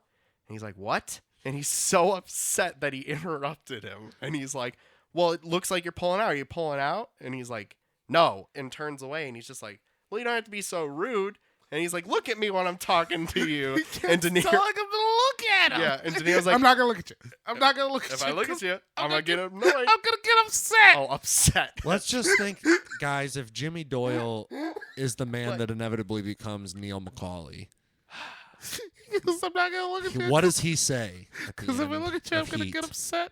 What does he say at the end? Look look at at me. me. No, the other guy's telling him to look at him, though. I know, that's what I'm saying. So I he see. heard it. So he became him. But chaos continues to ramp because people Then start. the wife joins in. Yeah, both wives, Liza Yeah. Minnelli and that guy's wife, both start yelling too, and then people start honking behind them, and everybody's becomes just chaos. shouting at each other, and then finally they drive off, and De Niro goes, "All right, let's go," and then they leave. Pulls out. It's just New Yorkers being dicks because they can. What, you want my spot? Fuck you, I didn't leave yet. It's still my spot. Fuck you. I'm not gonna look at you. I'm not gonna look at you. I legit think that's one of the greatest, like, comedically timed things I've ever seen. I'll watch it again, but I think I made the point already that the comedy in this just did not land. When I rewatched the For me. clip by itself at work, I was dying. And like the idea of the clip still makes me crack up. Yeah, I'm sure that out of context, it's definitely It's funny. when she joins is when it goes over the top. Get out of here! Just like the most aggressive she is the whole movie. Like, Fucking and not love even it. to him. Right. It's just, it's unnatural. She I doesn't mean, they think. kind of fight each other a little bit. Sure, but Well, there's in a couple of scenes it's Yeah. coming up. But this is the point where Liza then shows De Niro the sheet music for the theme for New York, New York. And then they both go and see like they go see their old band at the club now. This does not go well. No. Spoiler alert. Well, De this Niro does is not happy. Go well. He Yeah. cannot handle when people are taking his place, filling his shoes. Again, this is the first He's time that being we're talking about the shoes again. But apparently the shoes are very important to Scorsese. the shoes? Yeah, he said that because we'll talk about it at the end, but come back. Remember at the very end, we'll come back to the shoes. I'll try. Okay. That's All right. We're The going to talk shoes. about the shoes. It will Okay, happen when we talk okay. about the end. The shoes. I wrote down shoes. This is definitely, he's got to confront all the things that I mentioned in the piano scene. Now he has to come face to face with all his failures and Mhm. regrets. Yeah. So of course he's going to act like a fucking asshole. Mhm. What I do like is when he, he's like being fussy, like not causing a scene yet, but like being just a general dickhead. And one of the members of the band actually comes up to him and he's like, "Come on, man, what's wrong?" And he goes, "You want to know what? You want me to be honest? I'm jealous. You guys are up there. You guys are doing great. It used to be my band. It used to be my thing. Yeah, I'm just jealous." I was like, "Oh, look at you. You're admitting something. This It might is be crazy good. that he Yeah. does that sometimes throughout the movie. good." He just like, "Oh yeah, I can be a normal person sometimes." He is self-aware. It's all a conscious act. How do you deflect the attention? And by seeking attention. Right. He's a chaotic walking look at me. But then all of a sudden, it felt like it came out of nowhere, at least when I was watching it. They're meeting with record producers about signing Liza. And De Niro's not happy about that either. Yeah. And he just keeps asking her if she's sure this is like what she wants. And he's just like, "Yeah, whatever. Right. Fine." And this is where he's like, I'm leaving. And he gets up and goes over to the bar and he's like drinking. And then all of a sudden he gets so drunk that he starts, drunkenly fighting with the piano player of the band. Trying to take the mic. They try to kick him out. And we get a cool little Oh, set it's piece. his mic. He brought the mic like with him or something, and he left it. Give me there. my mic. He goes, "That's my fucking mic." Like he just loses it. He goes, "Give me my mic back." And they're like, "What the fuck is your problem?" One no. thing he could have He's like a control rabid over. dog. No, And he's then he not. gets No, kicked he's out, not. and then she But stays. no, well, Yeah. she stays, but he gets kicked out in the most like absurd fashion in like the craziest looking Yeah, they just space. go The in. light tunnel where he's kicking all the bulbs, and it was awesome. crazy. Yeah, it looked like a Nicholas Winding Refn movie actually. Oh, nice. Like something out of that. Anyway, De Niro then picks up Liza with a shit ton of flowers. And you know what's funny that you brought up the Vertigo dress, because I thought that the car that he drove, that green car, was very similar to Madeline Elster's car I in believe it. Vertigo also. So I was like, is that the same car? And then there's tons of flowers in Vertigo. Like she's in the flower shop and whatnot. And then also tie into The Irishman, the specific shot that I always point out with the flowers. I'm like, I wonder if that's something Scorsese like just visually is interested in, that motif, and if it comes in throughout his other movies. I'm trying to think about, so I'm gonna keep that in mind throughout the rest of his flicks. Think about flowers. Noted. And start time. He's trying to starts- apologize to her for the night before and everything. He's Yeah. like, yeah, I don't know, I just kind of got crazy. And he actually, like, again, this is kind of a moment where he seems like he's accepting a bit of the guilt that he is withholding, basically. Things don't necessarily seem like they're on the up and up, but it just seems like things are neutral for the time being between him and Liza. And you know? time starts passing kind of weird. Yep. Like it seems a little disjointed because then the record stuff starts happening, but she's even more pregnant. Oh, yeah. Well, this is when we... Disjointed. I do have it written down that De Niro was smoking weed in the bathroom Yes. Yeah. Yes. with the band. It was great. Well, wait a minute. I put Even question before mark. that happened, I forgot there is a moment that seemed important and almost like a shift in the movie where Liza Minnelli is like putting together a photo The album, photo album, and yeah. looking through all the pictures of her and De Niro, and then there's a real tight close up of her eyes. Oh, the stare down. Yeah, with the camera, the lighting is very specific on her face. Yes. I'd written down that she looked empty. And I was like, that has to do with her being with De Niro. It's you know? realizing that it's running its course. And Yeah. This isn't what she wants. Yeah. Which is why the record deal happens and she takes that So claim neutral to for a fame. moment, and then pew. But that's when he smokes weed in the stall with the band.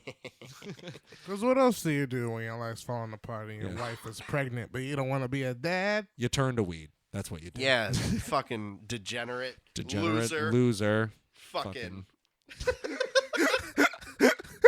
I quit. Anyway, Liza meets up with them at the restaurant, and then that's when they meet with another record producer who wants to sign Liza as well. Same one, I thought. Or is it like another meeting? Yeah, I think it's him trying again. Okay. Well, they're worried about the baby. That's the big thing. Right. They're like, I don't know. Like, if she's going to get signed to this label, she's got a baby she's got to take care of, and she's not going to be able to take care of that baby. And they're real, like, we'll accommodate. We'll do everything we can. And she's real happy and excited, and he isn't. Because it's he who is not getting success. Yeah, and that's when he goes over to make a phone call, and while he's over on the phone, he watches the singer that's with the current band that's playing perform, and he seems like transfixed on the singer for a bit. That's when we get the fifth musical number, and De Niro takes the stage at that club. I made a note that while he was on the phone, he was eyeing down that black singer. Like, her. I want a piece of that. My life sucks. Sorry if I didn't make that clear. But anyway, Liza tries to go up and join. Like, she almost seems like excited, like this is an opportunity for the two of them to get back on stage together again. And she goes to join him on stage, and he won't let her. He solos her away, like, to get the hell out. Didn't you say, have you mentioned this already, that you said that he, like, talks with his saxophone? This is the most prevalent it's been, where it's like, Speaks through his saxophone?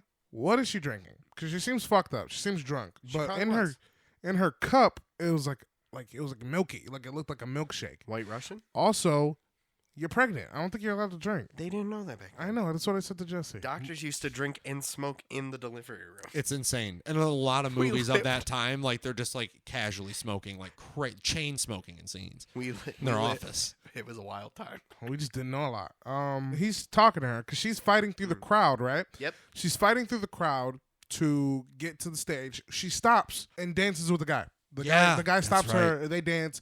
De Niro like makes like a quick look, and then he keeps on playing. And then she very happily starts going towards the stage, and he's playing so aggressively, and he's kind of like shaking the saxophone, and like you could just tell that he was telling her that like not to get on stage, like this is his moment, like you need to go away. Then right after that is when that guy who was dancing with her like whispers something in her ear. She whispers something back, and they run out, which I now know is that she was trying to prank him. Like, that's what they were whispering about. I don't think it was anything malicious. She says that, I think, in the cab or in the car. Well, yeah, because this is when they fight, right? Right. Because he storms off. He gets in the car to, like, try to chase her, and she's in the back seat. Surprises him. It was a practical joke. Like, haha, I'm gonna wait that's right. Because here. I remember because he left, and then I thought that he was chasing after her in the car with another person. Then all of a sudden I was like, wait a minute, she's in the car? Was she there the whole time? Yes. And Brandon was like, yes. And then that's when they fight real intense, and that induces her into labor. And then she has the baby, and De Niro refuses to see the baby because he didn't get to name it because he wasn't there. Okay, that's not why he refuses to see the baby. Yeah, but that's also why he says. Why does he refuse to see the that's baby? What he says. I'm not excusing that. I don't excusing care if the either. real reason is because he wasn't ready to be a dad. Oh, that even is worse. Terrible. Yeah, they're both. Hey, they're both bad. I just want to acknowledge that's the excuse you give, because the real reason is, oh shit, I don't actually want this. Bye bye. Yep. And didn't get to name it. I'm out. Yeah. You just because that's the most Jimmy thing ever. Yeah. And it is so. Isn't that the scene where he's like whispering the whole time? Yeah. He like can't even bring himself to be full volume. And doesn't he say like, "I never had a dad. I'm not ready to be a dad." It Seems like he's very trying short. to cry. It was very short where he goes, "I never had a father. I don't know how to be a dad." It's true emotion, and suddenly he realizes that there are consequences in his life to all his actions. So he runs. And then it basically, after this, becomes Liza Minnelli's movie. This is when the movie ratchets up, and that is with about 40 minutes left. Yeah. I say these last 40 minutes are gold. Like, literal gold, Like, including definitely the birth. the best part of like the movie. Yeah. It's definitely the highlight. Yes. I guess, but I mean, and I believe at the time you said that you were already so worn down in general that you were like, I That's can't what I was even about to fully say. enjoy this. Yeah, it was like, at that point I was just so tired and so exasperated that I was like, this is fine. See, But me being frank, Jesse. Brandon kind of felt the opposite, where it was like, oh God, this whole thing, we made it, and now you're finally just like, it's fine, relax, you're good. Yeah, you said that to me. Here's some nice dancing and singing, bright ass colors, like the most bright the movie has been. Yeah. They're just kind of like, hey, it's fine, she's happy. Right. We're really sorry about the last 2 hours. Yeah. And I'm okay with that. I'm cool with that. but I am too. And what kicks it off is the scene I wrote, give her an Oscar, is the world goes round. Yeah. Isn't it one long shot of her performing the song? as it slowly gets closer and closer to her face, and the lights get closer and closer to her, and she performs like just the most incredible musical number by herself. And it's like her vocals are gorgeous and emotional, and it's what makes her a star. Yeah. And I literally was like, I agree. Yeah. It's like, where's her Oscar? Give it to her. And that's when we get the musical for real. Right. Happy endings. Like it finally comes. See, that was the coolest part of the movie. Is we don't even need to talk about the logistics of this sequence, because like it's just a pretty much a pitch perfect recreation of a 50s Technicolor musical. And deconstructing the movie in real time. The music is all pretty cool. The sets are all pretty cool, like all that. But see, again, It's a part exciting. of the reason that it didn't hit me as hard on a visual level or like emotional level, I suppose you could say that, is because I didn't even think that it did the 50s Technicolor musical better than any of the 50s Technicolor musicals did. I don't think it did better, but I'd say it was on par. I don't know about that. It felt like a recreation, A good one, not a bad one. Utilizing filmic techniques real nice within the theatricality. Yes. Like the way it was pointing attention and the way things would cut to jump ahead inside that mini story. And I thought it was effectively utilizing editing in a fun way that made it worth. Well, I thought the way that it ends up going through the editing, I suppose you could say, yes, that was cool. And this is the sequence that I think most ties in with the red shoes. Oh, yeah. Being that is an entire elongated, like 20-minute sequence of that film, like the highlight set piece. And this seems to be the thing that the movie was building towards as well. But then when it hard cuts into the end title card, that it was a movie the whole time, I lost it. I was literally like, that's so cool. Because I couldn't believe that I thought it was supposed to be a stage play. Yeah, same. I either thought it was a stage play or just like the movie being expressive in an artistic way. Wouldn't be out of its MO to do that at this point, like the Winter Wonderland set and all that, the artificiality. It could just be a thrown in, hey, we're going to turn this into a musical for a minute. But no, it actually works in the story in a realistic way. And then we hard cut to the end title card. We're in a theater and De Niro is watching with the coldest expression on his face. With the whole crowd applauding. Applauding. I got some Citizen Kane vibes really hard. Oh, I could see that. Really hard. Hell here. yeah. The way the light was like framing his face.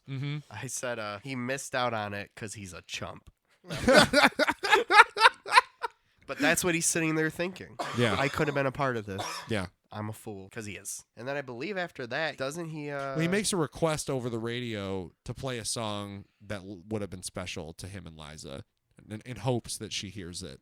Doesn't he go to the club major chord? Oh, he maybe. walks into a place that says major chord. That's what he names the club major chord, because it's his club. Yeah. He owns the club. Right. Again, La La Land. I forgot. But yes, it's called major chord. Hilarious. Which is the reference to what he said near the beginning of the movie. Yeah, when your life is going perfectly, it's like striking a major chord. But the lights are out on it. I noticed that. I was like, haha, it's the major chord, but it's not complete. Yeah. And this is when he plays at a club again, and this is where he actually, we're going to talk about this movie in a couple episodes, but he is wearing what seems to be the same suit that Rupert Pupkin wears in The King of Comedy. And I don't know if it is or isn't, or if it literally just is a coincidence, but it is this scene. I have it written down, channeling Rupert Pupkin, and De Niro owns this particular club.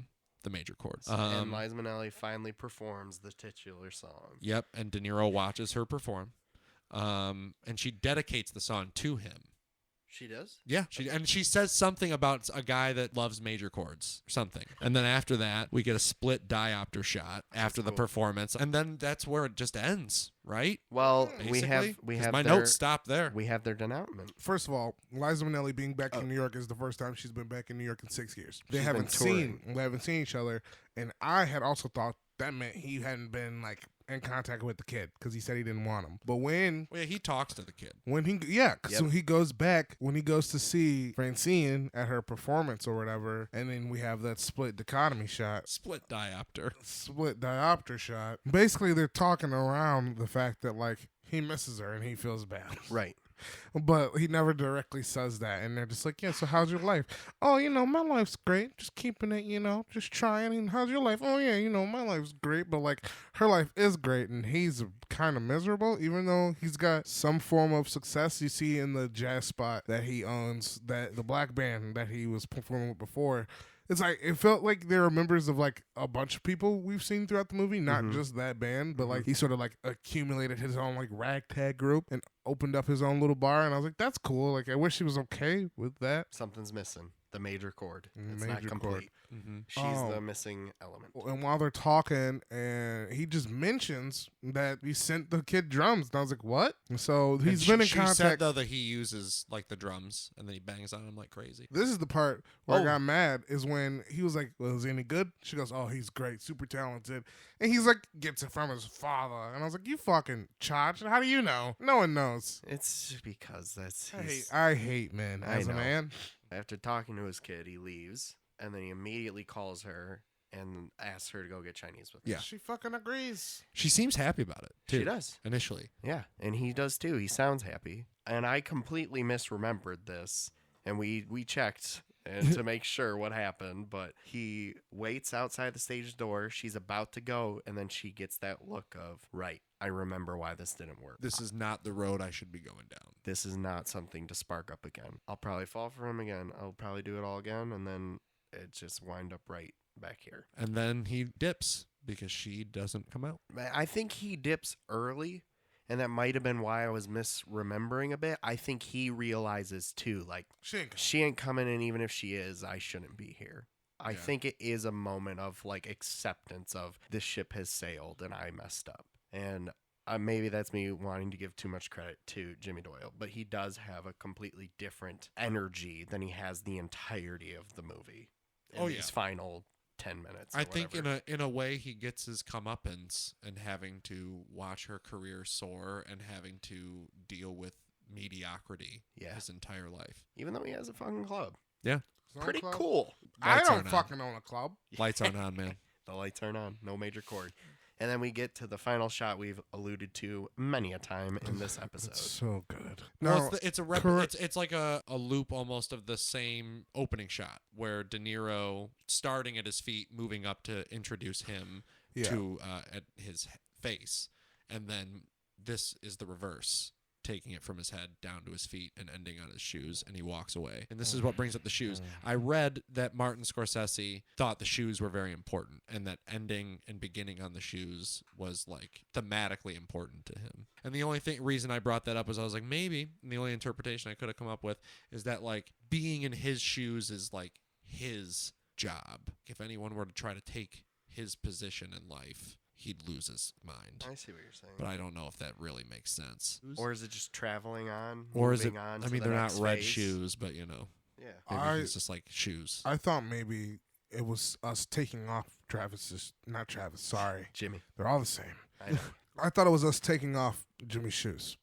It opens up where it starts on the feet, goes up to the head. You're putting on the shoes, like dressing him. You're now in following Jimmy. You're in Jimmy's shoes. Yep. Movie ends. You see Liza Minnelli soar. You see him get his comeuppance. You leave his shoes. You pan down. You take those shoes. He walks away. You're on your own. Now you got to think about it. I like that interpretation. I like that a lot. Better. I think that's pretty solid money. Yeah, man. A completion of a journey. And with that, the 2.5 hour excursion that was New York. 240.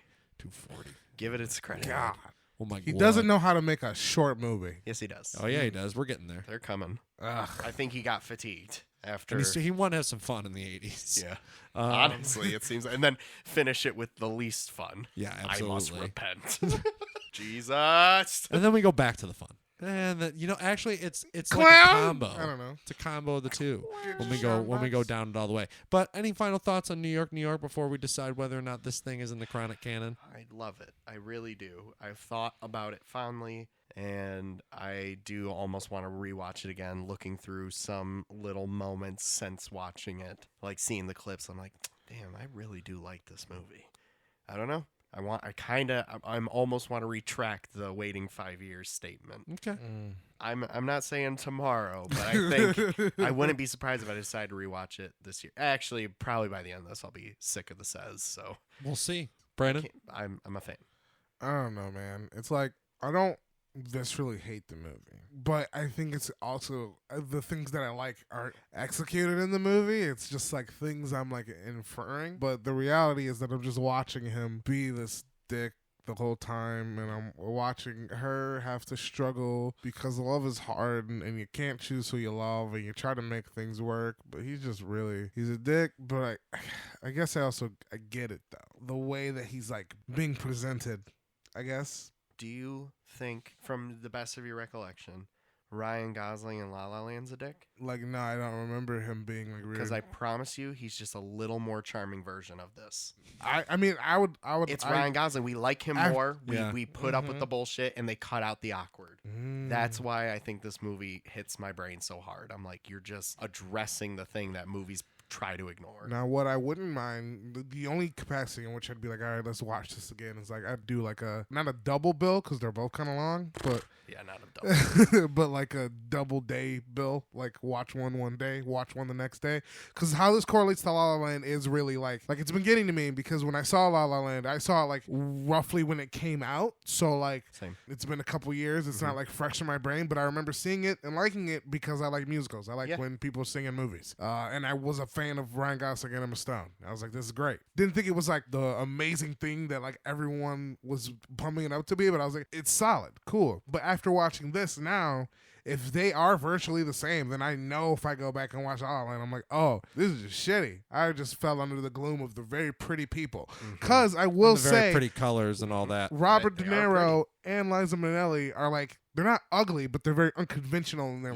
looks. Yes. Like, there are some shots of De Niro where I'm like, oh my God, like, look at you. And then there's some where I'm like, ah. And same with Liza Minnelli, Same, where I'm just like, yo.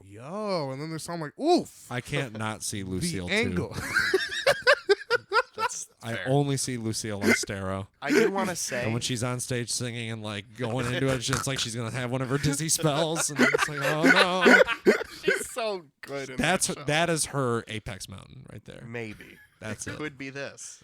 Maybe. They made New York, New York. You guys know how big that Madagascar. Come on. Without her, It is huge. it probably wouldn't have become the song it did. No. I know Frank Sinatra propelled it to that echelon, but like if it didn't catch his ear, probably based off her in this movie. Yeah. The same. I do also want to bring up that at the time, IndieWire posted a whole article breaking down the striking similarities between La La Land and New York, New York. That's funny. In What? 2017. So Yeah. other people had that thought. We're definitely onto it. Jesse, final thoughts? I can totally appreciate and see why people like it. It's just me. Nobody else on this No, planet. that's not true, because there's plenty of people that grade it very highly, if not 5 out of 5, in the reviews that I've read. So you're not alone. Okay. What did Roger Ebert give it? 3 out of 4. See? Ebert Yeah. liked it. Biggest takeaway, never pulls itself together into, I'm quoting, sorry, never pulls itself together into a coherent whole, but if we forgive the movie, its confusions, we're left with a good time. In other words, abandon your expectations of an orderly plot and you'll end up humming the title song. Movie's a vast, rambling, nostalgic expedition back into the big band era and a celebration of the considerable talents of Liza Minnelli and Robert De Niro. Let's go review. So, boys, Let's be blunt. let's be blunt. Let's be blunt here. Does New York, New York belong in the Chronic Canon? I'll let you two decide. Can Frank, I being Frank, I'm Jesse. I'm Brandon. go first? Yes. Yes. No. I completely understand how most people would not dig this. And if, like, I don't know. The answer's no. Well, if I you know say it doesn't- no, I know. then I say no. I mean, it's no. I I just don't wouldn't want to call- watch this again. I it's don't a no ever. for I me, don't want to dog. do it. I know, I do want to watch this again, but I Yeah. wouldn't say this is like a required viewing for people. Yeah, I Like- don't think this is gonna be like a staple No. of. I think it Scorsese's is. films. I feel like mean- it's definitely more divisive. It will almost guaranteed be in my top 10 Scorsese's, if not higher. We'll see. We'll We'll see. see. I don't know. I don't have it rated lowly. Where'd you land, I think I gave it a 3.5, maybe a 3. Jesse? 2. That's fine. I'm sticking 4.5. I was just like, Ah, I wrote. Jesus. I had it at a 3 when I first started my Then he review. wrote his review and he bumped it down. Hey, I've done that 100 I know. I times. pulled an Annihilation the first time it Ah, ever, and it yes. happened to Frank and I on the Yep. same day. We both literally started with a generally positive thought, like, okay, that was 3 okay. out of 5. Literally wrote the review. We're like, I don't know, that's like not as good as I thought. Kept writing. Yeah, this is bad. This is a bad movie. bad Literally movie. bumped it from a 3 to a 2. Yeah. Same thing. Same thing. Sometimes you just start thinking about a movie and you're like, right. It's just like I don't like it. I realized I was like, Yeah. oh, even if this is good, I don't like it. So, okay. Thank you for that, though. That's what I'm saying. Like, it's a good comparison. Another movie a lot of people love that I agreed with you just didn't work, even though I like the ideas. Yeah. I can understand somebody feeling that way about New York, New York. I totally get it. Can I say a couple things I never found a way to just organically bring up? Yeah, absolutely. Yes, These will be quick. very organically now. Well, these are like the, what's it called? Amendums? Yes. Yes. Epilogues. Sure. Both. It's everything. Infractions, they'd be called remainders. Good. Why did I hit the bowl now? All right. The budget at the time, $14 million. Today's money, that is $59.6 million. Holy bejesus. So this is like Taxi Driver's a hit. At Pop, they're like, here you go. Here's all the money. Go do your big expensive thing. And it shows. I honestly used thought that it would money. be more expensive. It looks looks extravagant. great. It's They extravagant. go off. I thought it could have looked better. You're ridiculous. You're ridiculous. The budget was, What was that voice? It was me being ashamed of myself for speaking. You should never be ashamed for speaking. Jesse. It's a podcast. You have to speak. It is a I podcast. know. The box office was 16.4 million at the time, which equates to about 69.8 now. It's still So it made over its No, it it made broke. over its It broke budget. even. it made about $10 million, Oh. but that is considered a flop for anything big budget. Yeah. That's Anything like small budget movies, a studio expects to make back its money. That's Yeah. the plan, or lose money. So when you make the big movies, you need a profit. That's Yep. always the gamble. That's how you can afford the smaller movies that get you credibility and artists and blah blah blah. You need these movies to be big hits. Yeah. So it's viewed as a disappointment and a failure, and that is what sent Scorsese into his spiral of depression and cocaine binge, because he's like, I don't know what to do anymore. I'm a hack. They gave me the money and I blew it. I don't know what to do anymore, which is of course a good lead into our next film. Sorry. So fine, what have you guys seen? What have you seen lately? How's the peeping? I watched Down to Miss Ripley much longer ago. I'm not talking about that movie. It's a So good that's line, though. that's your review corner. No. What's your review corner? I think Are we calling it that now? That's great. sure. Sure. Why not? Well, the review corner. We're not reviewing any. We're going into the Sure. review corner. The recommendation corner. Recommendation corner. That doesn't sound as good. Recently seen corner. Anyway, Haywire. Oh, hell yeah. I watched it again for a second time in a couple months. Soderbergh's forgotten great flick. That's great. It's just watching a lady beat up some dudes for like an hour and a half. What? It's fun. It's like Secret Agent, the MMA lady, Gina Carano. Yeah. Carano. Yeah. I think she does some acting, but this was like her first thing. She's just beating up a stacked cast of dudes. Ian McGregor, Channing Ewan. Tatum, whatever. Antonio Banderas, Bill Pullman. Why is Pullman's in why it? is she Wait, just or beating is it these? Paxton? It's Paxton. Ah, well, I was about to say, but you always confuse I them. do. It's weird. Why is she just beating up? these Because they men? double cross her.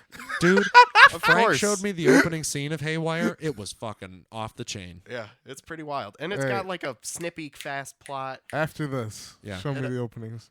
All right. I would. It's fun. Don't expect anything extravagant. It's in its simplicity that I think it shines. It's literally just like Does she hit The- men? Didn't you She say it's hits kind of back. like a Michael Mann Alright. type deal? Kinda. In the story. Yeah. No. More like James Bond. Oh, I don't know.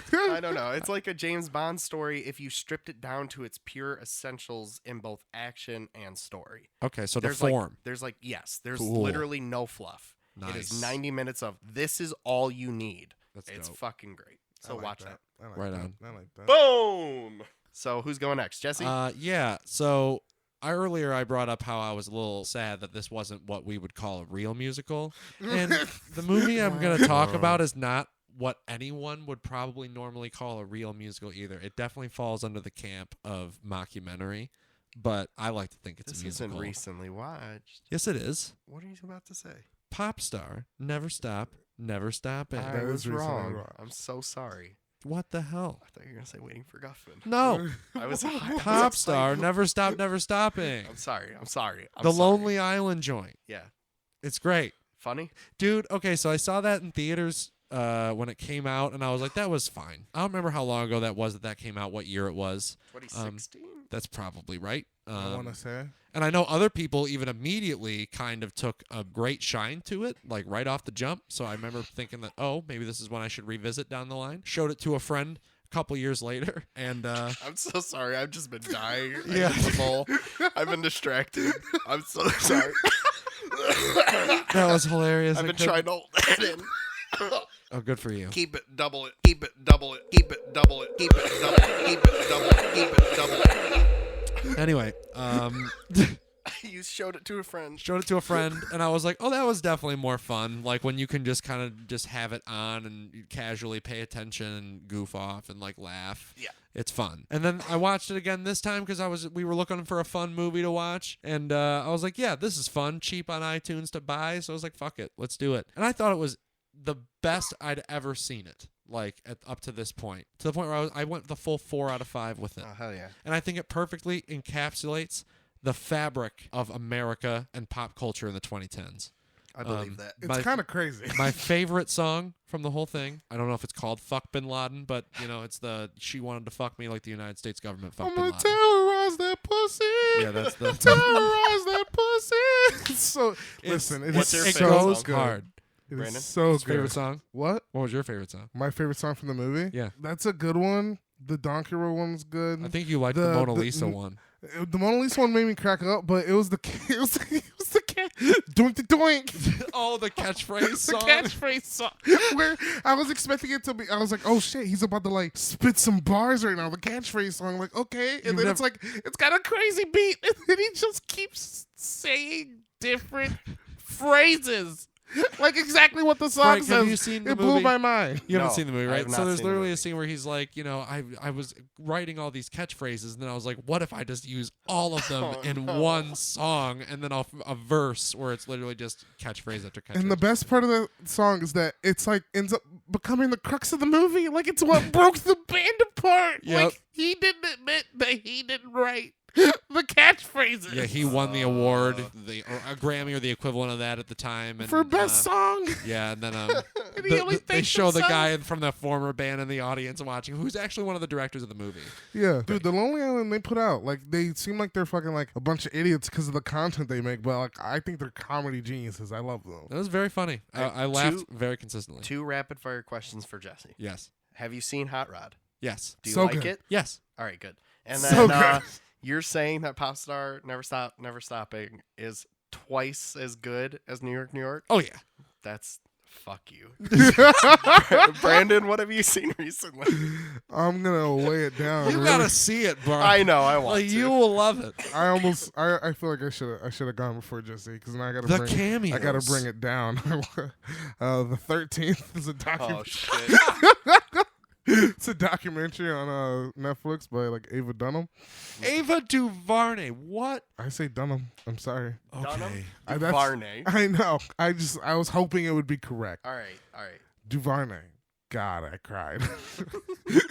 I don't think it was supposed to, but I think you're by supposed the to. by the end I ended up balling. It's a documentary about it's like an hour and a half. If you got time, give it a watch. Netflix? Netflix. Nice. It's a Netflix original. Sometimes they make real good shit. It's a documentary about the 13th Amendment and the U.S. prison system and how basically the 13th Amendment, which part of the Emancipation Proclamation, which, freed slaves in the South, said slavery is illegal except for as a punishment for a crime.